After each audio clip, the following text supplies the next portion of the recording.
Combien de personnes aujourd'hui ont le salut? La preuve du salut, c'est d'entendre aussi, de pouvoir entendre le Saint-Esprit. Ton salut est beaucoup plus ferme quand tu entends le Saint-Esprit, quand tu peux entendre, quand tu sais entendre la voix de Dieu. Mais combien de personnes aujourd'hui entendent la voix de Dieu? Et pourquoi ceux qui entendent la voix de Dieu, sur 1000 chrétiens sont peut-être 3? Wow.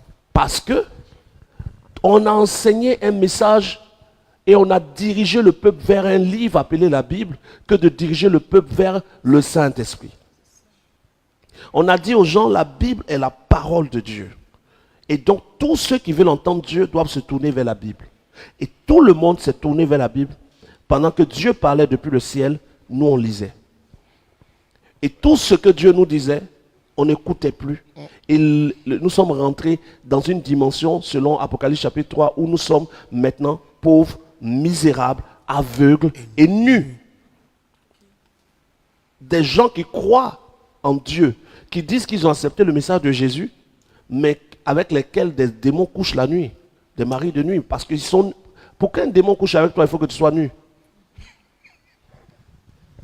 Mais il y a toutes sortes de choses qui arrivent à plein de chrétiens, de chrétiennes. Pas qu'elles sont mauvaises, pas parce qu'elles n'ont pas décidé pour Dieu. Mais le message qui leur a été implanté n'est pas vrai. Et toute semence qui n'est pas vraie ne produit pas. Jésus dit, je bâtirai mon église et les portes du séjour des morts ne prévaudront point contre elle. Mais combien de chrétiens sont conduits dans le séjour des morts?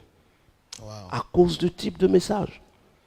Combien de chrétiens aujourd'hui se lèvent et savent exactement ce que Dieu leur dit chaque seconde, chaque minute? Combien arrivent à causer avec le Père et rire avec lui?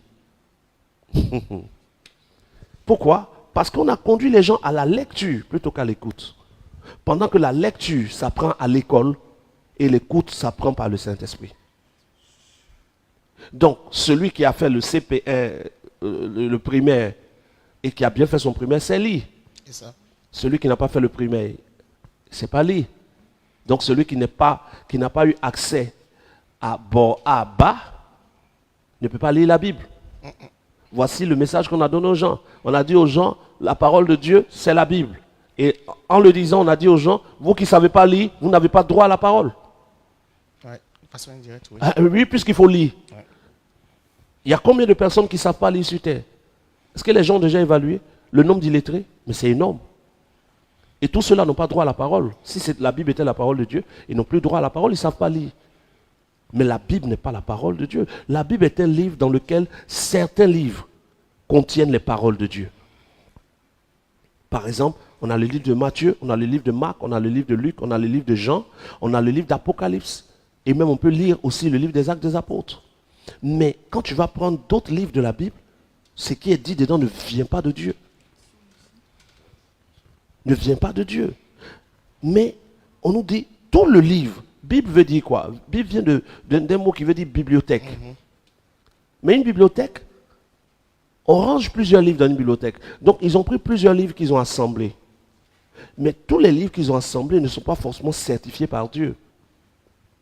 Mieux vaut les détacher et choisir dans ces livres ce que notre cœur nous convainc de lire. Et moi, dans ma position de prophète, avec ce que Dieu me révèle, tous ceux qui me suivent, qui veulent avancer pour connaître le Père, je leur dis de ne lire que Matthieu, Marc, Luc et Jean. Et même l'Apocalypse, ce n'est pas la peine parce que l'Apocalypse, c'est une suite d'images. Et si tu n'as pas été appelé à comprendre, tu vas t'emmerder et te perdre. Matthieu, Marc, Luc et Jean et Actes des Apôtres. Excusez-moi, et les psaumes? Mais les psaumes, c'est les psaumes de David. Les psaumes, c'est l'adoration que David donnait à Dieu. C'est les soupirs de David, c'est les erreurs de David, c'est la repentance de David. Chacun de nous a ses psaumes. Si tu es en bonne communion avec Dieu, il y a des moments où tu seras en train de prier, les paroles qui sortent, tu sais qu'elles ne viennent pas de toi, qui sont une forme d'adoration, même tu ne sais même pas comment tu fais pour les associer. Il y a des moments où tu vas composer des mélodies qui, en les chantant, seront très vilaines toi seul, mais tu es content en les chantant.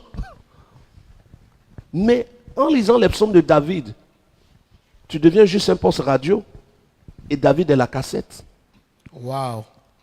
Parce que tu ne répètes que les paroles de quelqu'un qui, lui, n'a pas lu. David n'a pas lu les psaumes pour écrire les psaumes. David les a chantés, il les a écrits. Toi, tu lis ce que quelqu'un d'autre a manifesté. Tu ne fais que copier. On a une religion de copistes Wow. et de tricheurs. Abraham va marcher avec Dieu, développer une communion avec Dieu au point où Dieu lui fait des promesses. Et nous qui n'avons pas marché avec Abraham dans le désert, nous réclamons les promesses d'Abraham.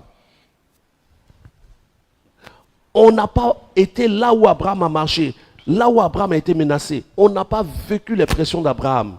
Mais on dit, je m'approprie les promesses d'Abraham. Tout lieu que mon pied foule, je le... Dieu, Seigneur, tu me donnes un héritage, tout lieu. Ce lieu que je veux, tu me le donnes. Non, ça ne se passe pas comme ça.